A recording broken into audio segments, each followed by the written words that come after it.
You mentioned Romania is one of the most biodiverse countries in Europe. What is the impact of not taking care of that biodiversity on businesses and, of course, also on society? So first of all, if you're a tourist or you're just a nature-inspired Romanian, imagine going to the Carpathian Mountains, imagine going to the Danube Delta, imagine going to any type of ecosystem in Romania and finding it either trashed, built over, not intact, impacting both communities, impacting the businesses that provide jobs using it. That surely is something that I would clearly label as a negative impact. We would lose the intrinsic value that nature brings to us as human beings. But secondly, I noticed visiting your Romanian parliament, it explained to me that 100% of the materials, apart from the curtains, are made from Romanian natural resources, marble, concrete, and others. Now, if biodiversity, that means also access to the materials that we need, is not there. And I'm not saying build another Romanian parliament.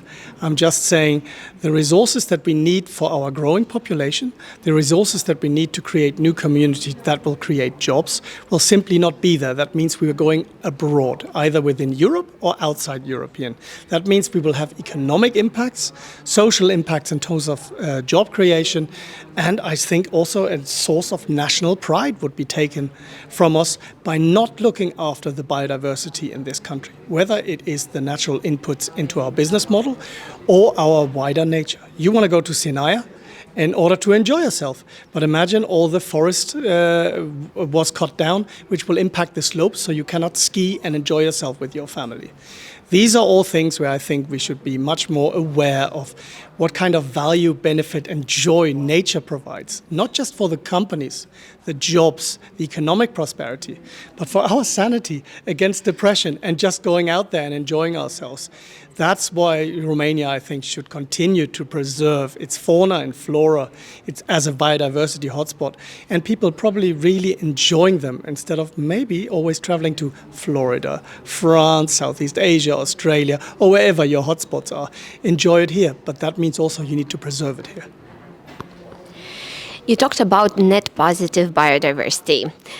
What does that really mean, and how can we achieve that kind of level after all? So net positive is a bit like the sister. We talked about the digitization sister being sustainability earlier. Net positive carbon. It means don't only talk about the impact that you have on nature, so the resources, the herbal extracts that you take from it, but what do you do to actually protect and increase the biodiversity of the area where you're extracting? If you're a mining company, once you've mined all the coal, the gold, the metals, what do you do afterwards? Could it become a lake? Could it become a biodiversity hotspot again? Could it be a place where people go and swim instead of a big hole in the ground? Biodiversity positive is just like carbon positive. You look at ways to, one, preserve your access to the natural resources that your business needs, but also you're not only looking at the direct impact, you're looking more long term.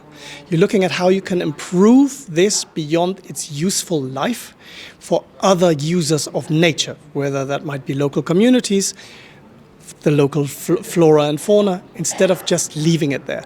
Thereby, 1 and 1 becomes 3, because it's not just about what you take in and you immediately impact, but also what you invest in order to preserve it for generations to come.